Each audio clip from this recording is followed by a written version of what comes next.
Hello, everybody, and welcome back. This is the Midnight McBride Show, and I'm still joined by Ben Atkinson, and I've called this show Big Ben. Hey, Ben. How you doing, Patrick? Very good, very good. So we left it, we were talking about the Mankind Project, and within that you've got New Warrior Training. So we did talk about it before. Just give us a rough outline what that involves, because you're saying it's a brilliant project, and it's where a man can rewild. Oh, well, that was Happy Naked Ape, where you can't rewild. So the Mankind Project, is that part of the Happy Naked Ape? No. No, that's independent. Happy Naked Ape is my project, my personal project. Got you. The Mankind Project itself, it's quite a mature organisation. It started up a good 40 years ago, I think, in the States. So that's something you took part in rather than host. Well, whereas the Naked Ape, the Happy Naked Ape is yours. That's your right. Baby. Yeah. So the Mankind Project is it's a charity now. It arose out of the men's movement in America. Like they're trying to answer the call of the feminist movement, and it's like, okay, so women have had their emasculation and from patriarchy, or the process has begun, but a lot of men don't realize that we're slaves to patriarchy as well. Patriarchy is really about a very small cohort of rich, powerful men that control everybody, and it has ties coming right back to our ape ancestry, insofar as we're a social pack ape, and it's very normal for us to have leaders. And once someone has the status of leader, they like to take that on in all walks of their life, and their ego doesn't want to step back into being a follower. Whereas really we all have the capability to lead, we all have the capability to follow. So it's the small, like the Occupy movement described it as the 1%. Those people that are the established power, and have established wealth, and both men and women are slaves to this. And so the men's movement in America was exploring this, and out of that there was various organizations, one of which was the Mankind Project, and it's, like I said, it's quite mature now. It's been doing this for decades, and it's got it down pat. It's like not wanting to call it a conveyor belt, but broken men come in, and inspired, empowered men come out. And wonderful. Yeah. It is wonderful. It is. I felt that within me. It was as powerful as anything else I've touched in my life. I mean, we talked about psychedelics before having a very powerful effect. It was more powerful than psychedelics in my judgment. Yeah. Because it's just taking men, and it's giving them community. It's helping them find their purpose. Like we don't have a purpose given to us; we have to make one. I think any human being without purpose is lost. Yeah, we need purpose. We need momentum in our lives. Yeah, and we need like we're talking about hope and fear in the future and forecasting. If you don't have hope, you'll end up in fear. And where does fear lead? It leads you to be anxious, and it leads you to be small. It's like always hiding from things. Whereas if you have a vision, like you go for that. You can see the light off in the distance, and you keep a course. Now, that vision may change. You might decide, that's no longer my purpose anymore. This is. But as long as you're moving in a direction, generally people tend to be happy and motivated. The synchronicity, the things you're saying, you're striking a lot of chords with me today. Okay. I often talk about it's not the situation you're in, it's where you're heading. You can be in a fantastic situation, but moving in a negative direction, making bad decisions, and moving away from peace, love and joy. So you're in an amazing situation, but you're moving away from it. It doesn't feel good. When you're in a terrible situation, but you're moving towards a positive situation, making good decisions, moving in a positive direction, it feels good. So it's not where you're at, it's where you're heading. It's always about where you're heading, It is, but don't let that take you out of the present moment. Well, no, it's only relevant. You have to be fully present for that to make any sense. Yeah, exactly. So it's it's interesting, the interplay between having that future vision to work towards, but at the same time knowing that that future is just a fantasy because we only ever live in a sequence of nows. I call it a perpetual rolling moment. You basically exist, and somebody says, yeah, but tomorrow's not now, but when you get there, it will be. You're always in the now. Has there ever been anything you've done in your life when somebody asks you at that moment, what time is it? And you couldn't say, no, never. So everything you've ever done in your life has been in the present moment at that time. And I think that's one of the interesting things about psychedelics is that we have a mechanism in our heads for like measuring the passage of time, and that's one of the things they can muck about with. And it's like so you almost get that sense of timelessness. Even your very construct of space, like we feel 3 dimensions, and we kind of our arms kind of orientate in proprioception in our surroundings. But like you can get to a point where even that awareness of space dissolves, and then you kind of go into this infinite virtual reality of your own mind. Yeah, I mean, you can do it with meditation, and there's lots of other ways, but you can lose sense of self and you become connected. And so there is no me and you. We are just one part of the same energy, and so is. Well, you mentioned meditation. There's breath work as well. Yeah. It's like the easiest way to kind of to like trick the mind and to really prick the unconscious is just hyperventilate. You can call it, it's like fire breathing in the kind of pranayamic traditions of yoga, or the Wim Hof kind of breathing kind of methods, holotropic breathing. I did it at school, but for recreation. We'd be at parties and you'd hyperventilate and then blow on your thumb and knock yourself out cold. And we did that. That's how intelligent we were, you know. or hit and run on a spliff. So, different things like this. But I used to freedive. Like when I went traveling after I lost my faith, I ended up in Israel, kind of going back to the source of this monotheistic. I love being underwater. Bullshit. Love being underwater. Yeah. Well, I ended up getting down to the Red Sea, and they've got these big coral cliffs that dive in, like go into the kind of deep seas where you swim off the coral, and there's no bottom, so it just feels like you're flying over this blue abyss, and it's stunning. But of course, you have to learn how to breathe, not to hyperventilate, because that's where you can get yourself into into deep water and drown if you hyperventilate whilst you're free diving. But I practice some breathing techniques, and what are they? Like packing and stacking, where you breathe. Yeah, and you. And you increase your lung capacity, and you're constantly, it's like exercises for your lungs, and then it increases the period of time you can spend underwater when you're diving. But also, if you've no tanks in that, you can go very deep, you know, without thinking about decompression, you know, which you have to do if you've got breathing apparatus as well. And as you go down with this, you learn about very economical swimming techniques, so that you spend very little energy, so that you're not using all the oxygen, and you can stay down for 3-4 minutes. And keeping the mind calm. Massive part of it.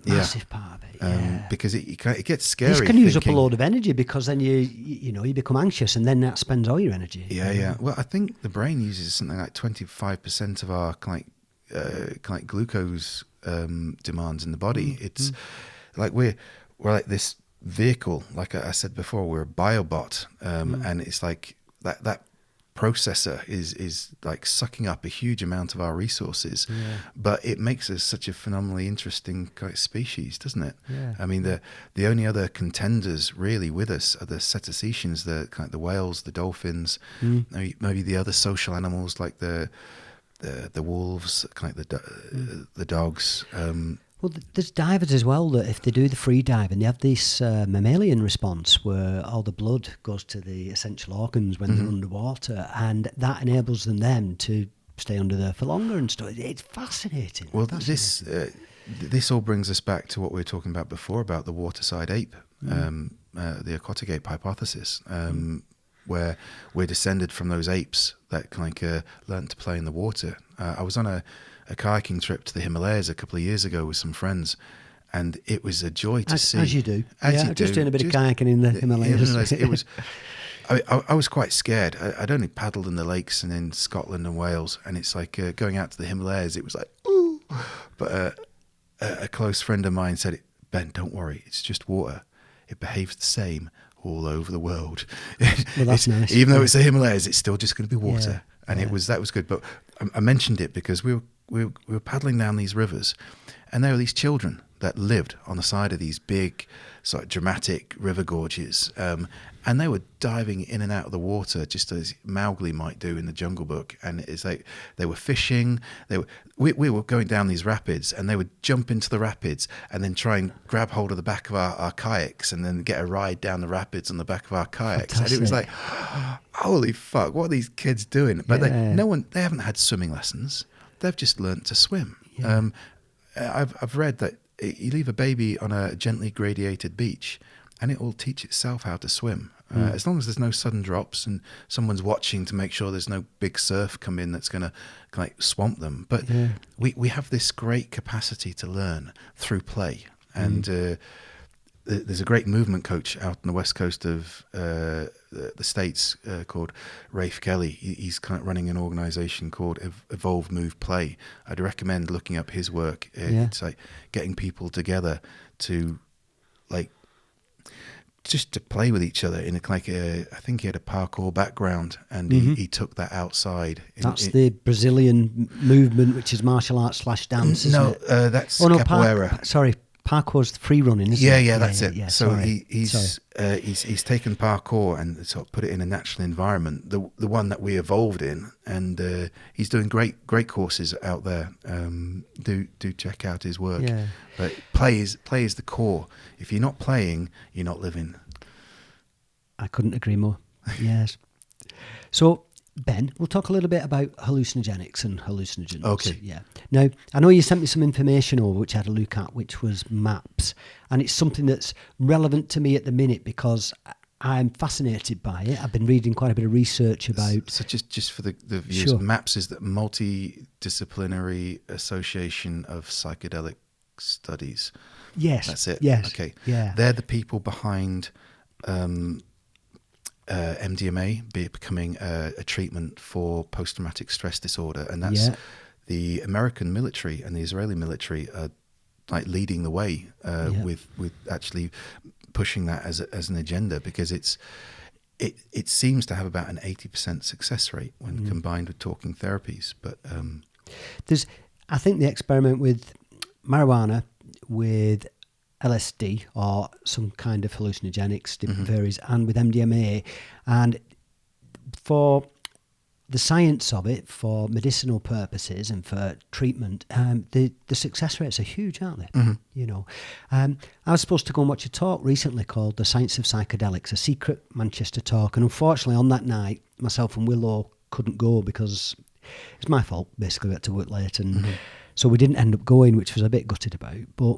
I think now it's been taken for a long time. LSD, my understanding is that LSD, if you go back 30, 40 years ago, maybe 50 years ago, they did start to do some experiments with it. And what they found is everybody that took LSD stopped drinking alcohol and stopped smoking, basically. Your addictive tendencies disappeared. And of course, we know that it took 40 years before cigarette companies would even admit that cigarettes did us any harm. And that was not news they wanted. Now, most research is actually financed by big pharma or privately from other companies.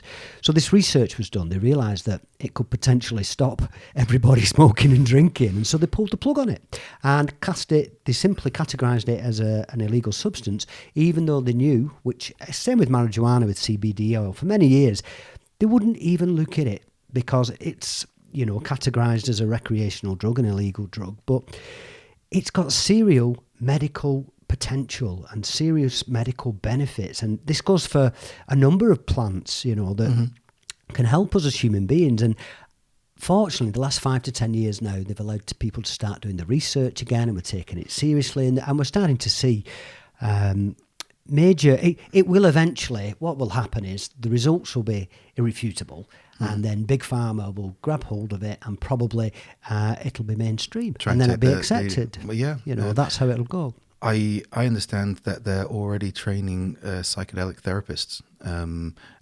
to basically create a professional training to have psychedelic counsellors and therapists. Yeah.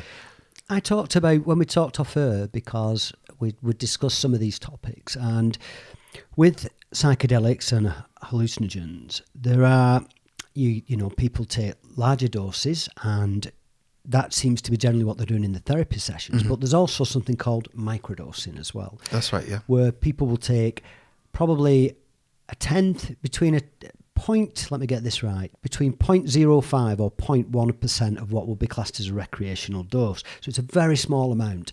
And rather than calling it a recreational dose, why don't we call it an active dose? Yeah, a larger dose. Yeah, so an active dose. An active, where you consciously perceive the outcomes, because calling it a recreational dose just has this... probably not the best term. Well, it's a... That's assuming that the larger dose is taken for recreational purposes. An active dose is a dose that maybe is used in therapy. Exactly, yeah.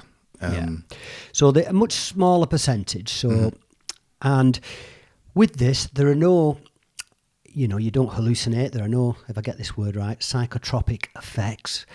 But there are other effects, and it relieves anxiety and depression. And it's now being proven, there's a lot of research to back this up, that microdosing with, say, for example, psilocybin and certain mushrooms in very small amounts, where it's not taken for recreational purposes, where you're not getting high off it. It's such a small, subtle dose, but these plants intelligently somehow are rewiring us. They're changing the pathways in the brain, the synapses, and helping us relieve a lot of common symptoms in daily life. I understand the term to be, it promotes neurogenesis, where young children can develop new neural pathways very, very easily. When we get into a playful state, even as adults, we can do that. But a lot of the time, we get very bogged down in it's like stodgy thinking. We get into habits and routines, and we don't like breaking them, because they kind of keep us safe. They help us get through the day. Whereas 70% of the thinking can be just this automatic thinking, where we're not actually making any choices. It's just the repetitive stuff. And if you can remove that out of the way, you free up all this brain power. You make very clear choices and good decisions. That's when our brains really work at their best, is when they're dealing with new input. So if microdosing can help people kind of reconnect with that sense of creativity and to find stuff engaging and stimulating in the world again, then it's like great. For some reason, unfortunately, and this will change because of the research now, and it will eventually become mainstream for people, but because of the stigma that's attached to that, some people don't take it seriously. Well, at the end of the day, just because one is approved by a pharmaceutical company and it's in a bottle and it's got a sticker on it, and one is a plant that occurs in nature naturally, but it happens to be used recreationally in the past, they take this one seriously because it's on the list, and they don't take this one seriously because it's not.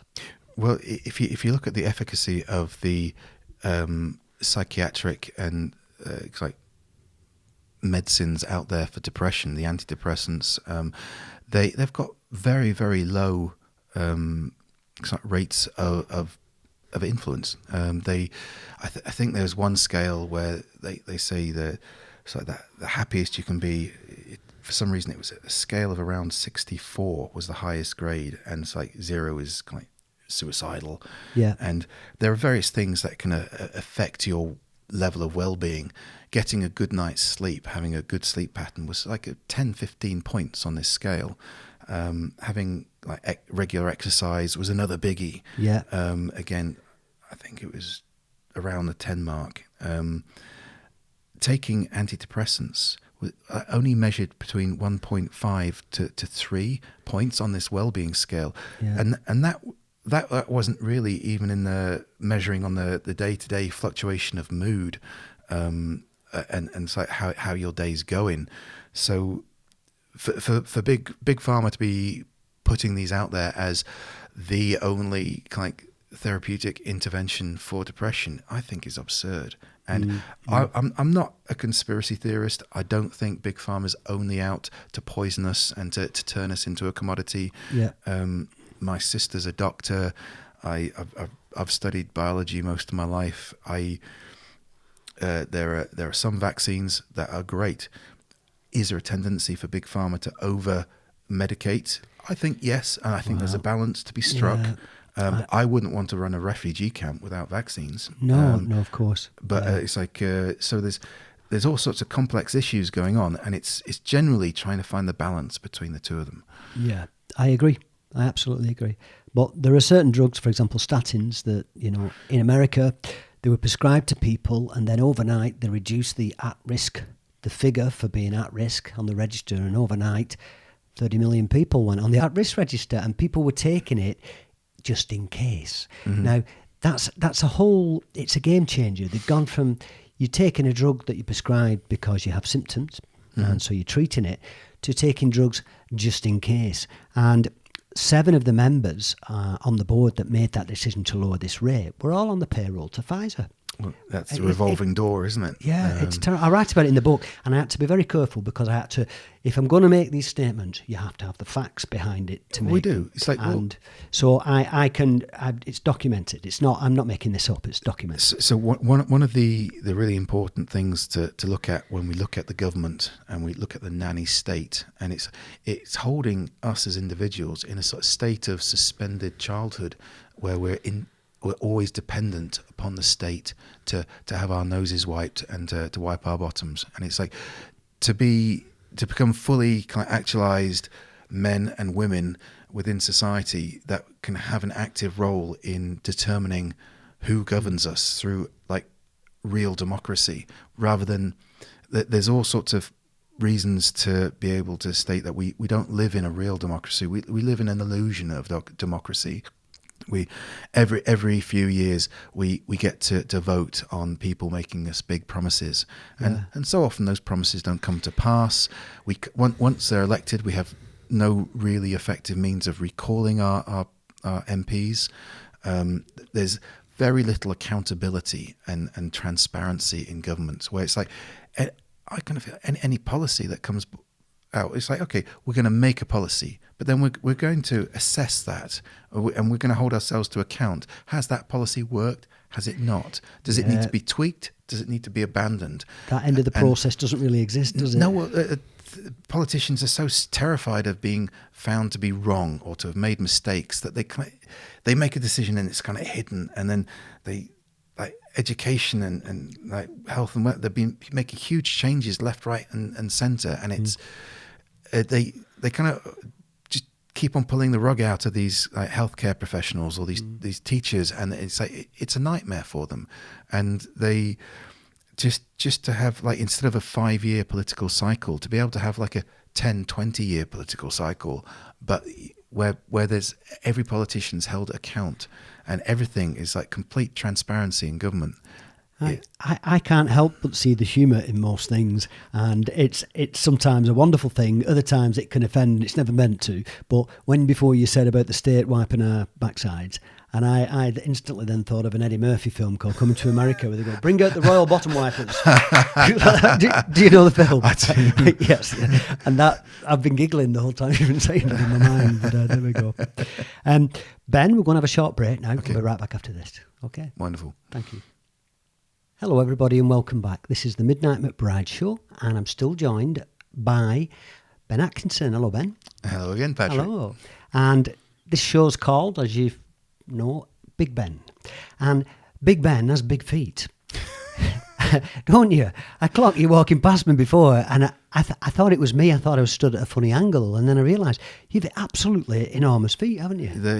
They're only 11 and a half long, but it's the width, the spread, just as you walk barefoot. And yeah, big plates of meat. Yeah. Well, it's like slowly as you do it, it's as much psychological as it is like the physical adaptation. Like if you start gardening or working with your hands, they get calluses, don't they? Yeah. And they physically toughen up. Yeah. And that's the same with the feet. They kind of develop like a toughness to them, but you become less afraid about going out without shoes. Yeah. And my feet are like little girls' feet. They are. They're kind of, most people's feet are pale, anemic things. Yeah. And that's because you keep them in little foot sleeping bags that insulate your feet the whole time. If I go running as well, I get very hot feet, and I don't think I take my socks off and my feet are throbbing, and and I go mountain walking in the snow, and it's like my blood flow in my feet's increased enough that as long as my core's warm, it can get the heat to my feet, and it's only when I stop that they start to get cold. Yeah. So if I'm in the house, nothing on my feet. If I come into the studio, shoes off as soon as I get in the studio. But walking outside and driving, I do wear footwear. That's when I've got stuff on. And running, obviously. One of the biggest things is you get that sensory feedback, where in a shoe, it's just a bland, mushy, kind of constant, like, it's like warm and moist. Whereas when you're walking, there's like texture. There's like there's cobbles, there's grass, and it's that stimulation is beautiful to the brain. But it's also then when climbing, it's vital. Like climbing trees, things like this, you need to know exactly like the moment that you're about to slip, and you can also then your feet curve over like surfaces, and you get better friction. And because I've always worn shoes when I was younger and stuff. My feet now, if I walk on tiny little stones and stuff, I'm like, I really struggle to walk barefoot on uneven surfaces, gravel and things like that, Oh, that comes. I mean, everybody that knows me was like laughing that it's like when I went up Big Ben, it's like, oh, you wore shoes. What were you doing wearing shoes? And it's like, don't get me wrong, shoes are a great technology. They're really useful. Like as a tree surgeon, I'll put these big protective boots on. Gardening is another thing that's really hard because like you're trying to dig or you got all those thorns and thistles around. It's like, but because on the action, I was going to be moving at speed and I didn't know the route exactly. It's like I mapped it out. But it's man-made surfaces. There's going to be you sharp went up metal. Like a scaffold, didn't you? An exoskeleton to the building. It wasn't the building itself. That's right, yeah. Yeah. And it was a building site at the time, is that right? Yeah, I mean, it was hopping over the outside security fence, and then there was another layer of kind of security to the building site. But once in the kind of the mega structure of the scaffolding, it was just like a climbing frame, and kind of up we went, and but it was I had to be prepared to move quickly. So that's why. How old are you, Ben?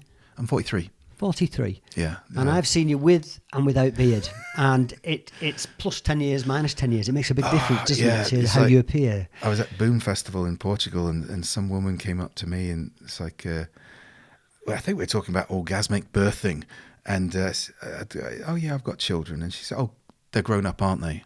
And it's like, no, they're like 8 at the time.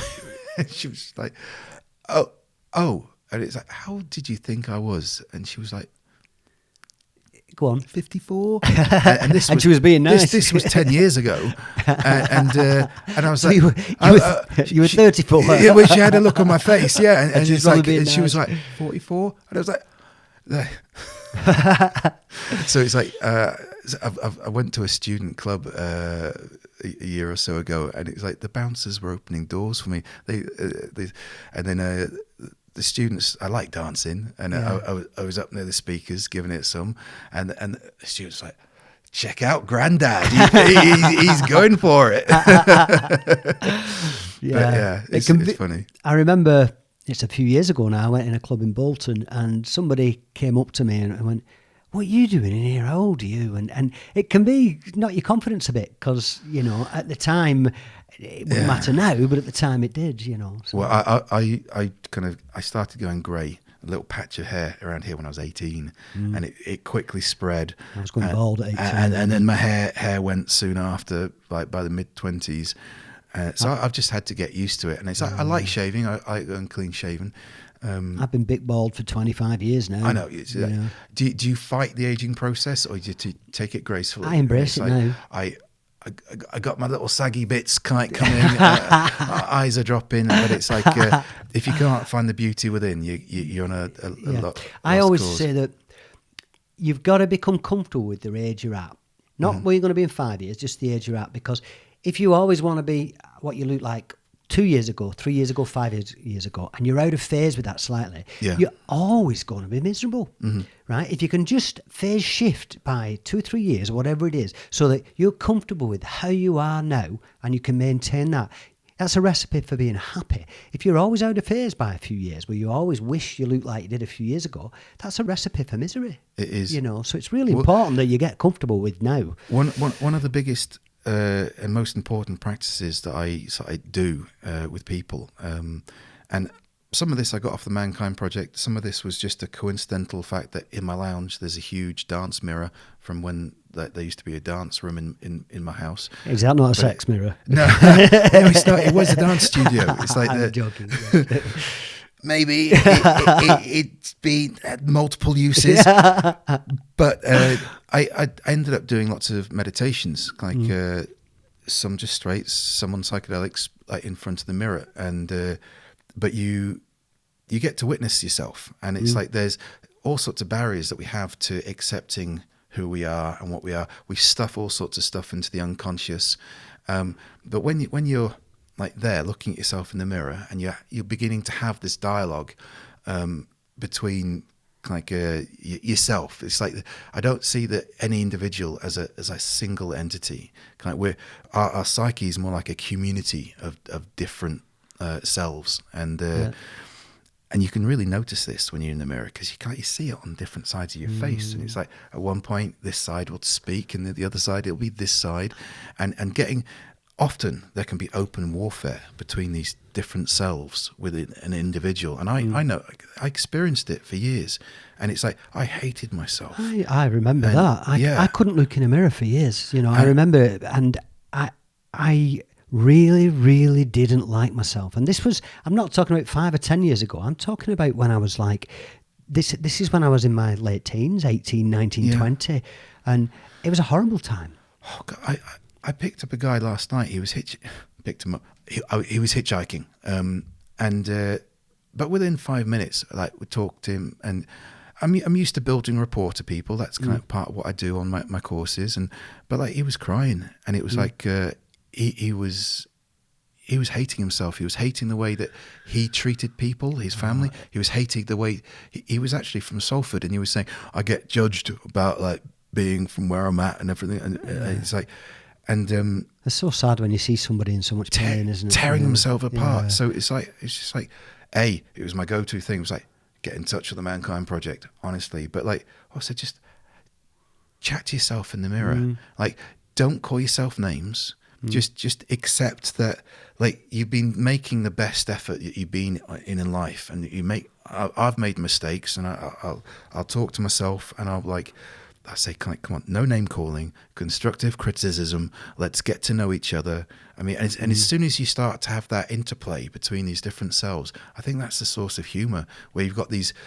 This is partly like we see the world as this duality, like in many ways, because we've got these two different like ways of seeing the world through these different hemispheres, and it's like when that dialogue between them, they've got like these two different ways of seeing the world, and a joke is kind of like where both sides are creating an interpretation of something that someone said, and there's like this realization that there's these two different like interpretations at the one time, and there's this confusion of what way do we see the world? I'm not quite sure how to interpret that.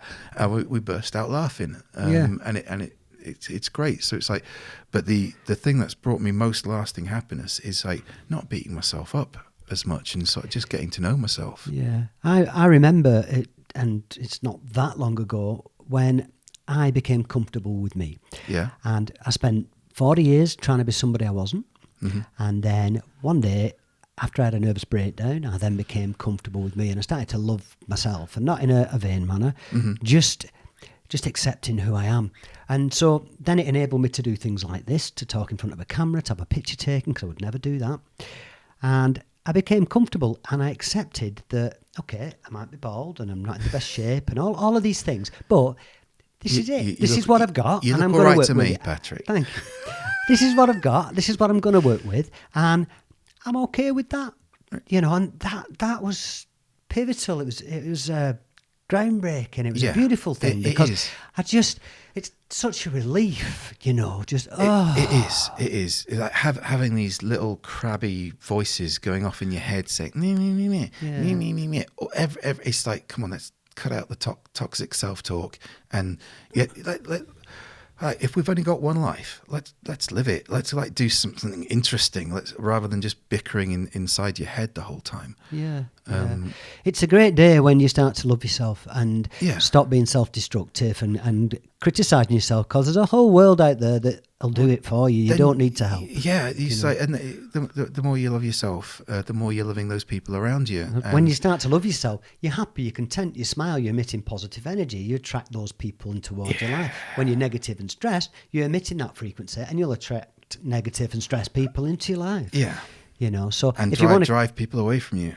So Ben, I was going to ask you, we talked about hallucinogens and the benefits of therapeutic use of certain psychotropic substances, things like this.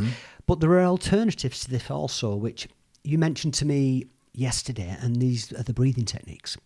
So maybe tell us a little bit about those. Okay. You have the pranayama, how you pronounce it. Well, to avoid technical details, it's like really there's breathing a lot or there's stopping breathing. Breathing a lot gets a lot of oxygen in you. All you're having to do is huff and puff for a bit of time, and you flush out the carbon dioxide, and you get a lot of oxygen, and that affects the homeostasis of your blood. Your blood goes alkali, but it kind of very quickly, like your body kind of is thinking, what's going on here? Something's not right.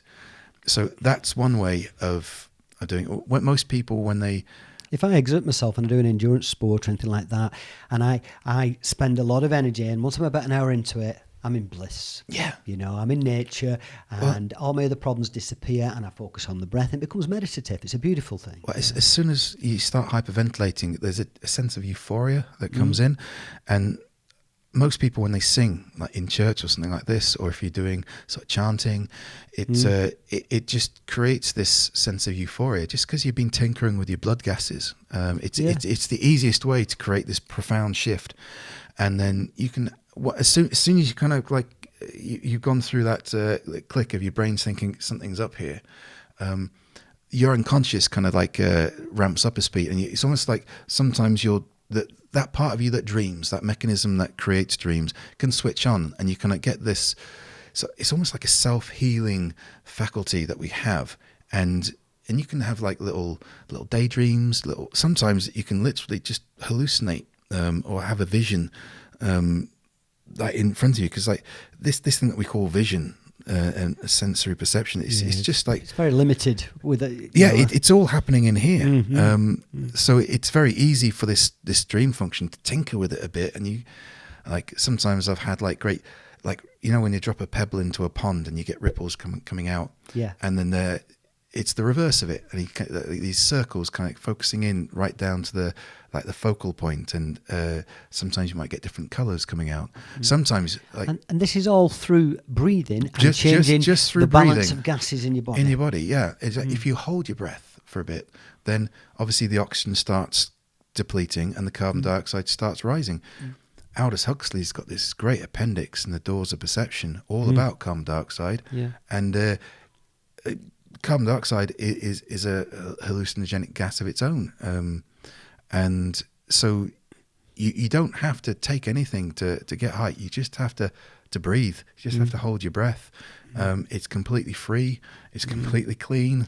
If somebody wanted maybe some detailed structure or instruction and these techniques, then Wim Hof is a good place to start. Wim Hof, lots of very and he was intense people. I remember I knew about him 15, 20 years ago because he was the Iceman. Yeah. And I'd seen a documentary about him running, 2 marathons back to back, barefoot through the Arctic Circle and stuff. And this, wow, he basically, science stopped in its tracks and thought, why is this man doing things that we think are impossible? Yeah.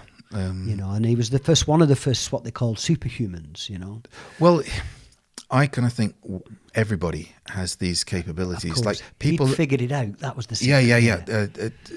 People sometimes look at my feet and think, oh, fuck, my feet couldn't do that. Yeah, they could. Everybody's feet can do what my feet can do.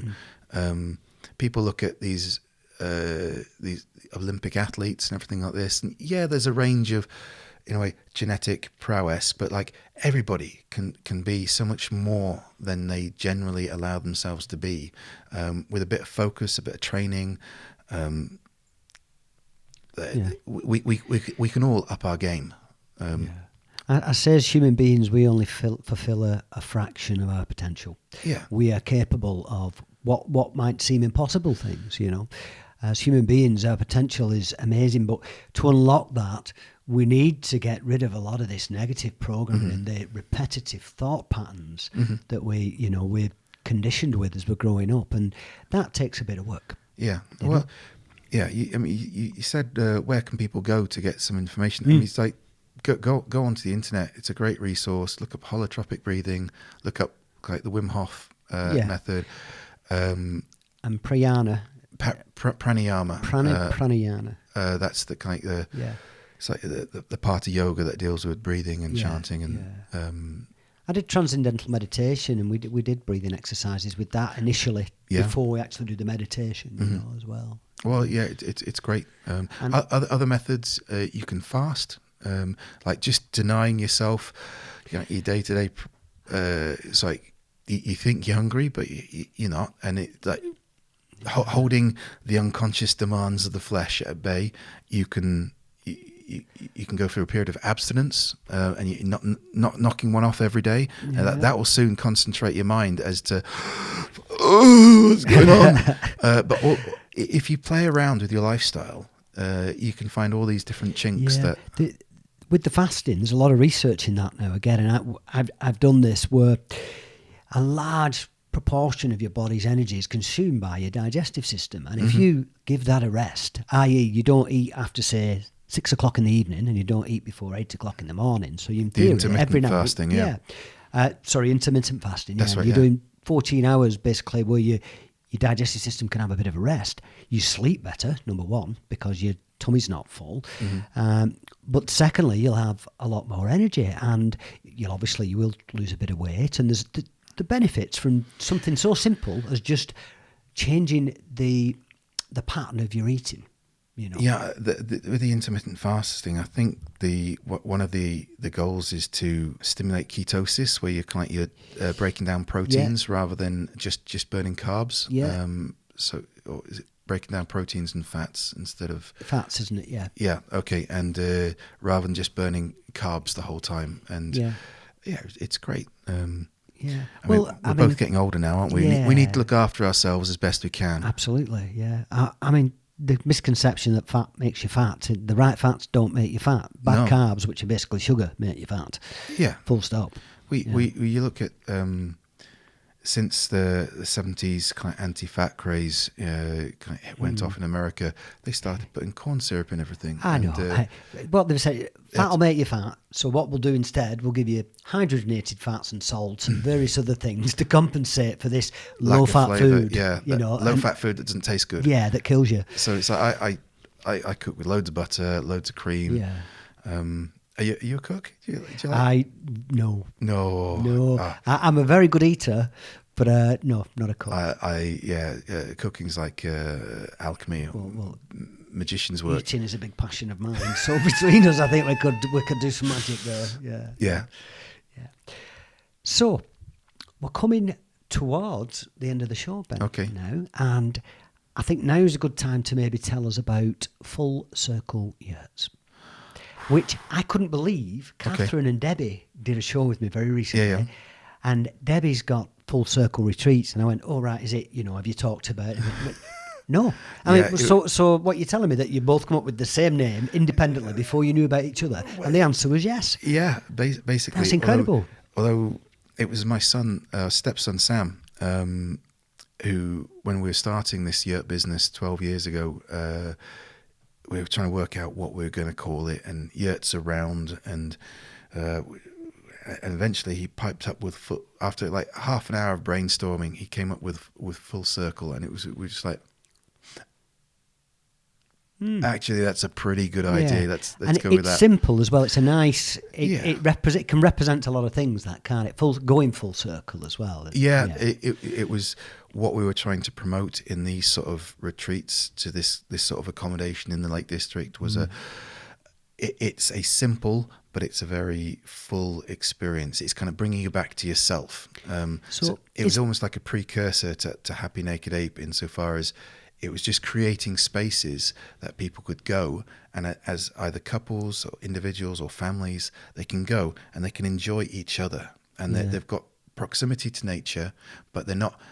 Like, sometimes camping can take up so much of your time with the technicals that it allows people to have that experience without all the drama. I'd seen some pictures, and by the way, and they look beautiful. You know, it looks amazing. But so, is it more about the venue, or do you actually you run retreats there as well? It's been about the venue, but just latterly, Catherine and I are beginning to run retreats there. Right.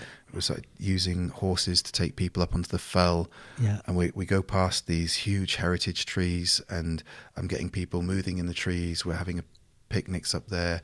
We're doing a bit of play fighting. We're getting people in the water in like these beautiful mountain waterfalls. Yeah, because you do a lot of cold water swimming, don't you? That's right. Yeah. So, cold water immersion. What's the correct term? There is no correct term. It's like whatever you want to call it. Stripping off and jumping in wild rivers and streams and things. You can go. You can bring your cosy. You can go naked. At the end of the day, we just, this is our birthday suit. We're born into it, and the more that you can come to terms with who you are and how you are, and determine your own boundaries, then it's the happier you'll be. I sort of have a very funny feeling that you'll go full naked. I am kind of known for it. It's like, I didn't know that. It was an assumption, but I knew you'd go full Monty anyway. Oh, so. Okay. Well, there was this. I'm comfortable going naked, because I've just, swimming is like, it's a bit ridiculous to stretch this micro thin lycra over bits of your body and pretend that people aren't going to notice. I don't see you in a mankini or anything like that. No, it's like, so, and it's something else to carry. It's a wet thing, and it's like, sometimes there's so much water around where I live.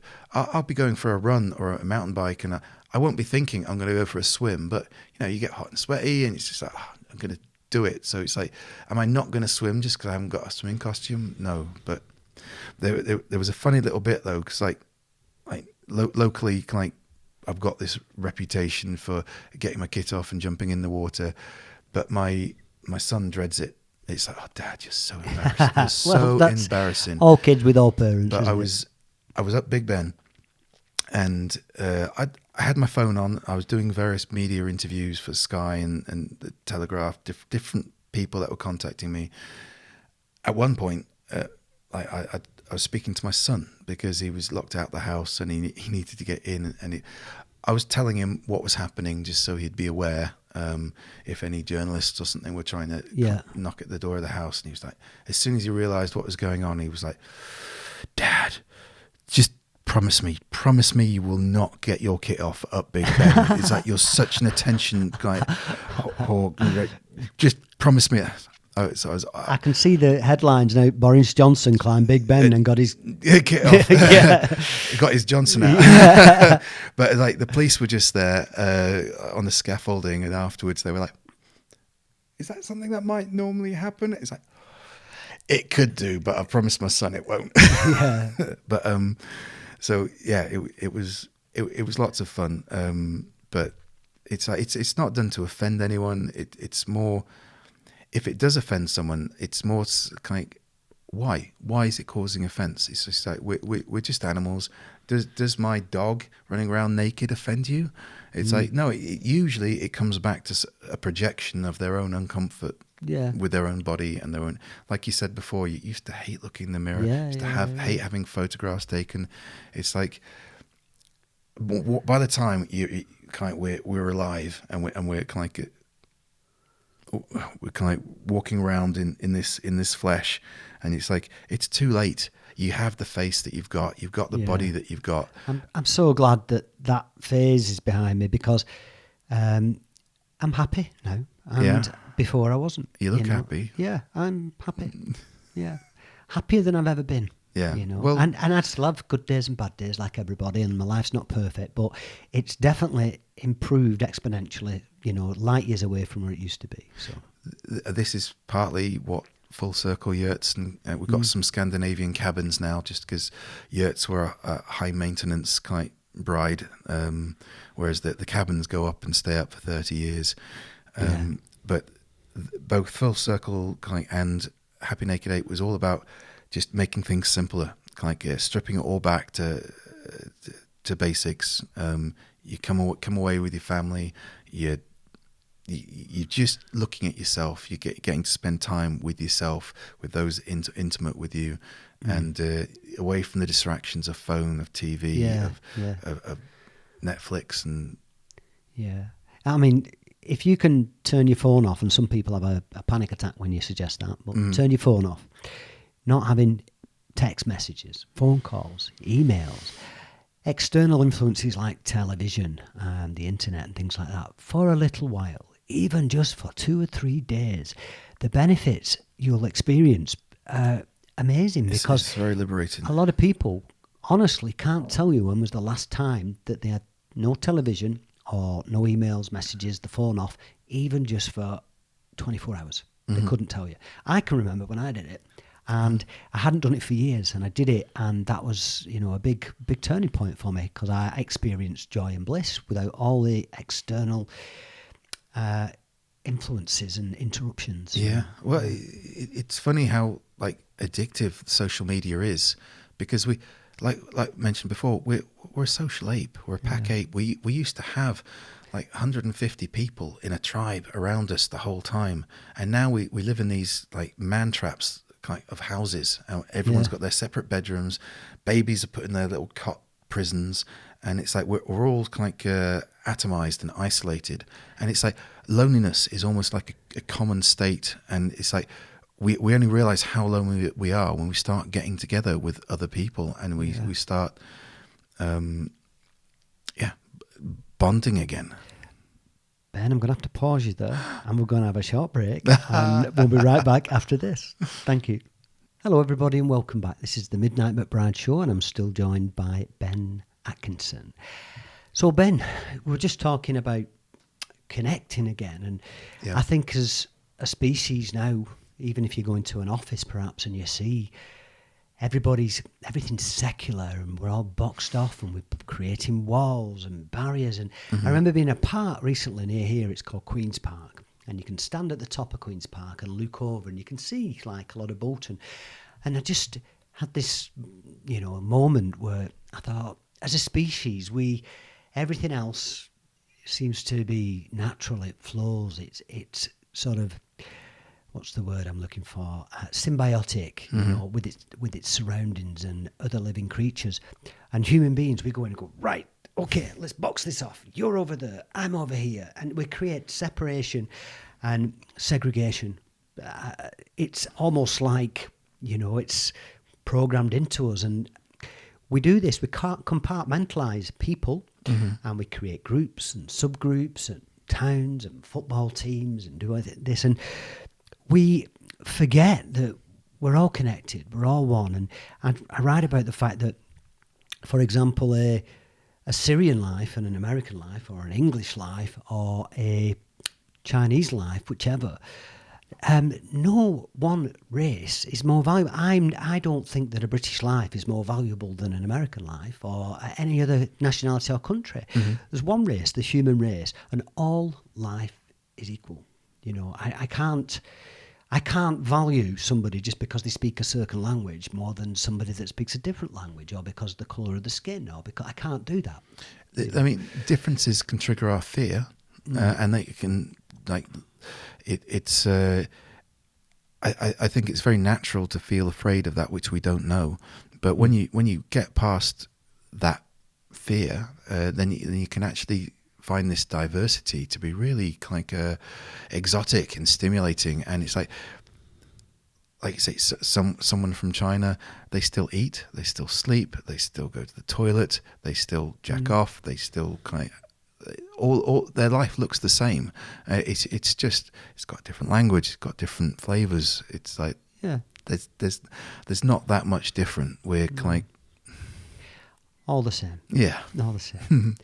So, Ben, if somebody wants to come on a full circle retreat, full circle yurts, and they want to come on a retreat there, or if somebody wants to get in touch with some of the things you're involved with, or they want to find out more about Extinction Rebellion, or XR, to the people in the know, how would they go about this? Maybe give us a bit of info. What I will do, folks, when we finish this video, if you go into the text underneath on the YouTube channel, I will put some links to connect people. But if you give us a little bit of info. So Extinction Rebellion has community groups all over the country and the world. And if there's not one, they will support you to set one up.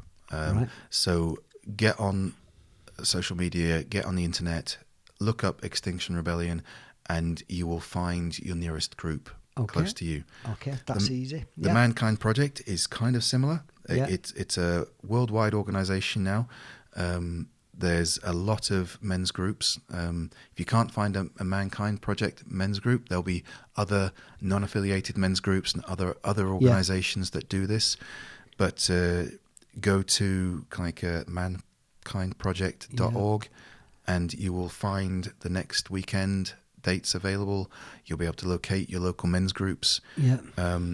They will welcome you with open arms. And so the Happy Naked Ape. Happy Naked Ape. You can just search that. That's can you? Contact me online Okay. through either Full Circle Yurts or just through my tree video. Which I'm going to show at the end of this show. And the website for Full Circle is Lake District Yurts, hyphenated. So it's not Full Circle Yurts, it's Lake District. It's Lake District Yurts. Full Circle's just the umbrella name. Yeah. And but where's that located in the lakes, Ben? That's located in Rydal. Rydal, which is sort of Ambleside way, is that between right? Ambleside and Grasmere. Right, okay. One of the homes of William Wordsworth.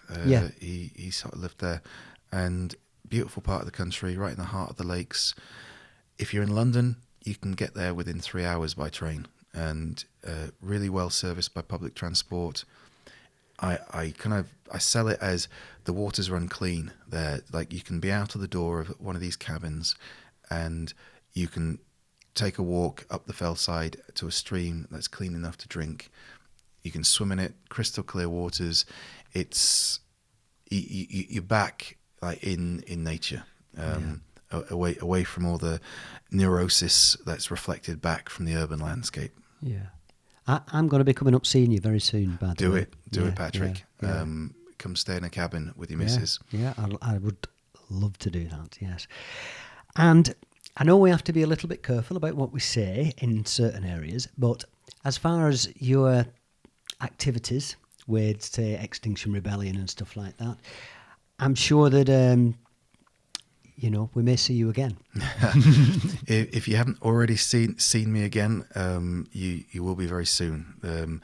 Extinction Rebellion's got a continual program of actions, and there's a big rebellion coming up in May, and keep a lookout. For legal reasons, we're going to leave that there, but it's follow this, watch this space. Watch this space. Ben, it's been wonderful. Thank you very much. Thank you for having me, Patrick. Honestly, it's been a delight. It's been fun. Yeah, good. Okay, folks, you know the routine. If you want to read the book From Pills to Peace, you can get that at Amazon or about 12 other venues. The audiobook now is out on audible.com and iTunes and various other places, including ACX. Book 2, Moving Forward, Learning How to Glide, and that is elevating yourself and propelling yourself forward using surrounding energies with zero resistance, with zero effort, in harmony with natural law, is imminent. And you can look up Midnight McBride on Instagram, Twitter, LinkedIn, Facebook. You can go to the midnightmcbride.com website, and you can watch us on this YouTube channel. There'll be at least one show every week. You can subscribe if you want updates with these shows, and if you look in the information below this video, there'll be some links so that you can find out about what Ben's been talking about. Thank you very much, and see you next time.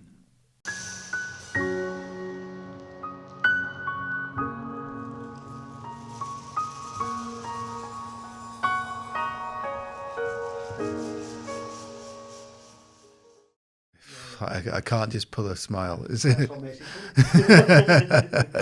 Well, that's good. That's a really nice quality, actually. You can't manufacture something. That's how you just express yourself. So talk again. Go again, Ben. Morning, Mike. Mike, McBride, Patrick, Midnight. Midnight, Midnight, McBride. Not. Yeah. Midnight. Where did Mike come from? Just for the record, though, I don't think you're not bad. Oh, that's I fine. think you're a lovely man. Well, thank you. Thanks very much. And I think you're a lovely one too. Oh, thank you. We can jerk each other off later. Push for time. Oh, Oh, dear. one for the outtakes, huh? I don't know. Yeah. What is it about trees? Grey pillars stretching up towards the sky. I imagine most kids climb trees. And I never stopped. Why did I never stop?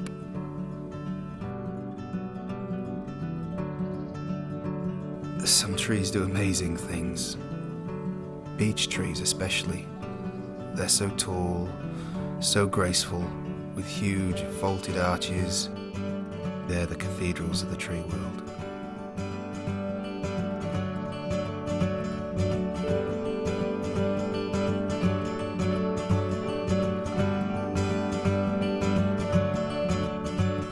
When I encountered rock climbing, I encountered people who are very physically orientated, very kinetic in the same way. But they were in these well-defined structures. There was grades, there was techniques, there was well-established routines, and I was a bit bewildered by all the gear, all the culture, and sometimes all the bullshit that's attached to that. But at the same time, interacting with rock climbers and seeing the way they train, it was inspiring, and certainly I took that discipline back into the tree. There's something very zen about the balance.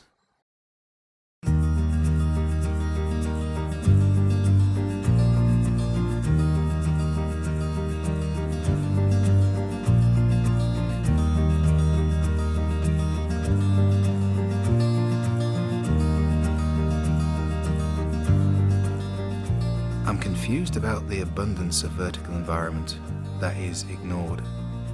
People climb buildings, people climb ice, they climb rock, they climb turf, but no one's climbing trees, apart from to cut them down. Try it. You'll be amazed what you find up there.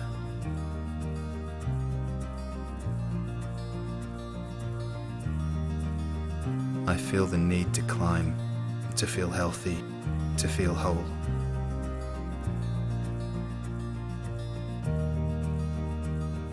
Give me three-dimensional freedom. Just me and the tree. Just there. I'm not up there. I'm not down there. Just there. In the reliance of my own hands.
Bye.